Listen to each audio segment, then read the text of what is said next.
Alhamdulillah, wassalatu wassalamu ala rasulillah Sayyidina wa maulana Muhammadin ibni Abdillah wa ala alihi wa sahbihi wa man tabi'ahu wa mawala. Ashhadu an la ilaha illallah wahdahu la syarika lah wa ashhadu anna Muhammadan abduhu wa rasuluh. Allahumma salli wa sallim wa barik ala sayyidina wa maulana Muhammad wa ala alihi wa sahbihi wa barik wa sallim ajma'in. Faya ayyuhal hadirun ittaqullaha haqqa tuqatih wa la tamutunna illa wa antum muslimun. وقال الله تعالى في القرآن الكريم وهو أصدق القائلين أعوذ بالله من الشيطان الرجيم بسم الله الرحمن الرحيم يا أيها الذين آمنوا اتقوا الله وقولوا قولا سديدا يصلح لكم أعمالكم ويغفر لكم ذنوبكم وَمَن يُطِعِ اللَّهَ وَرَسُولَهُ فَقَدْ فَازَ فَوْزًا عَظِيمًا.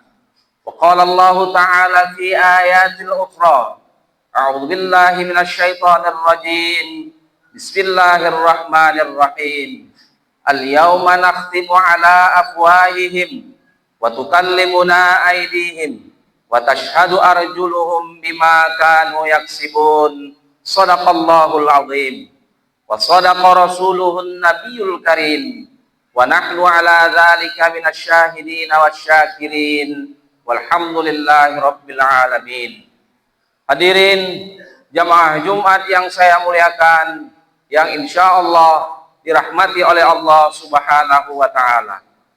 Mari kita tingkatkan ketakwaan kita kepada Allah dengan senantiasa berusaha untuk meningkatkan ketaatan kita kepadanya, melaksanakan segala perintahnya, dan bersyukur atas segala nikmat yang Allah berikan kepada kita semua. Terutama hari ini kita berada di bulan haram. Ada 4 bulan haram yang diturunkan Allah dari 12 bulan yang selalu menyertai kita, yaitu bulan Zulqaidah, bulan Zulhijjah, disambung dengan bulan Muharram, lalu yang keempat adalah setelah diselangi beberapa bulan, yaitu bulan Rajab. Yang artinya jika kita melaksanakan ketaatan kepada Allah, maka Allah akan melipat gandakan ganjaran dari ketaatan itu lebih daripada bulan-bulan lainnya. Namun yang perlu kita perhatikan, jika kita melakukan maksiat pada bulan haram tersebut, termasuk di dalamnya bulan ini, maka Allah akan meningkatkan ganjaran dosa bagi pelaku maksiat tersebut. Allah kemudian salawat dan salam tidak lupa kita sampaikan kepada junjungan kita Rasulullah Muhammad sallallahu alaihi wasallam. Insyaallah dengan senantiasa bersalawat kepadanya, kita akan memperoleh syafaat yaumil akhir nanti. Amin ya rabbal alamin. Allah Subhanahu wa taala berfirman dalam Al-Qur'an surah Al-Ahzab ayat 70. Allah mengatakan, ya ayyuhalladzina amanu taqullah, hai orang-orang yang beriman, bertakwalah kamu kepada Allah, wa qulu qaulan sadida, dan hendaklah kamu berkata dengan perkataan yang benar. Kenapa ini menjadi tolak ukur awal kita dalam melaksanakan perbuatan?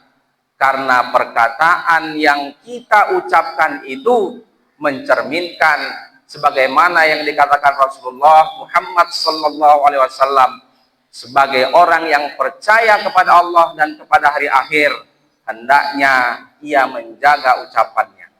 Seringkali ketika kita berucap itu, kita tak menyadari terkadang sesuatu yang kita ucapkan itu tidak ada manfaatnya sama sekali. Bahkan dalam keseharian hanya sekedar membela diri, kita mampu berbohong untuk membela diri kita sendiri. Contoh kecil, misalkan kita ditanya, kenapa kamu terlambat sampai di tempat kerja? kita akan berpikir lalu mengucapkan 1000 alasan untuk membela diri kita agar dianggap tak bersalah. Pernahkah kita menyadari dari ucapan yang baik maka akan memperbaiki segala amal yang kita lakukan. Tapi ketika kita ucapkan perkataan yang buruk, maka akan menciptakan penyakit hati dari ucapan yang buruk tersebut. Salah satu yang paling dekat adalah dari ucapan akan memunculkan sifat hasad di dalam diri kita. Hasad itu adalah tidak senang jika kita melihat Allah memberikan nikmat kepada saudara kita yang lainnya. Maka dari hasad itu akan memunculkan sikap hasud. Dan dari hasutan yang dia ucapkan, perbuatannya disebut dengan fitnah. Maka oleh karena itu, sebagai tolak ukur awal untuk memperbaiki segala hasanah, segala kebaikan, segala perintah Allah yang kita kerjakan, maka awalnya jangan sampai bibir ini, mulut yang diberikan Allah ini, mengucapkan perkataan yang sama sekali tak bermanfaat dan tidak ada nilai kebaikan di dalamnya. Hadirin jamaah Jumat yang dirahmati Allah Subhanahu wa taala. Kemudian ketika kita mengucapkan perbuatan yang buruk lalu menimbulkan penyakit hati, maka biasanya ketika kita mengagungkan Allah Subhanahu wa taala dengan mengucapkan Allahu Akbar, ketika sholat kita akui Allah Maha Besar, kita ketahui Allah Maha segalanya, dan kita akui Allah lah segala Maha Pencipta. Tetapi ketika sudah ada ucapan terbiasa yang buruk kita lakukan dan menimbulkan hasad, maka setelah mengaku Allahu Akbar itu, maka selesai sholat, dia akan menilai perbuatan orang lain. Ternyata perbuatan orang lain itu tak lebih baik dari dirinya. Ternyata segala yang dilakukan orang lain itu tak melebihi apa yang dia lakukan. Bahkan sedekah infak yang dia lakukan, ternyata hanya dia nilai sebagai sesuatu untuk bermewah-mewahan dalam beramal. Tetapi dia mengkerdilkan segala perbuatan baik yang orang lain berada di sekitarnya melakukan hal tersebut. Oleh karena itu, ingatlah, hati-hati dalam berbicara. Karena sesungguhnya Allah Subhanahu wa taala mengingatkan kita dalam surah Yasin ayat 65, Al-yauma nakhtimu ala afwahihim. Nanti di satu masa ketika semuanya berkumpul di akhirat, ketika segala perbuatan itu akan diminta pertanggungjawabannya, semua akan bersaksi di hadapan Allah. Mulut akan terkunci. Mungkin di dunia mulut ini akan berbicara untuk membela diri, tapi nanti di akhirat al-yauma nakhtimu ala afwahihim wa tukallimuna aydihim. Mulut terkunci, tangan akan berbicara, mengadu kepada Allah terhadap apa yang kita kerjakan. Wa tashhadu arjuluhum bima kanu yaksibun, dan kaki akan mengaku kemana dia melangkah. Apakah langkahnya itu menuju pada kebaikan, ataukah langkah itu menuju pada kesesatan. Dan akhirnya yang paling harus kita perhatikan adalah tanpa kita sadari, kita sering mengaku di hadapan Allah bahwasanya Allah itu maha melihat, Allah maha memperhatikan.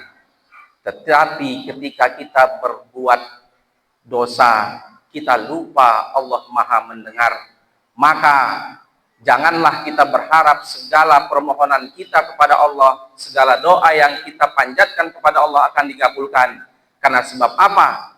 Bagaimana Allah akan mengabulkan doa yang kita ucapkan, kita panjatkan kepadanya, sedangkan mulut yang kita pakai berdoa itu adalah mulut yang senantiasa kita pakai untuk mencaci, kita pakai untuk menghina, kita pakai untuk mengucapkan kata-kata yang tak baik dan mengolok-olok saudara kita.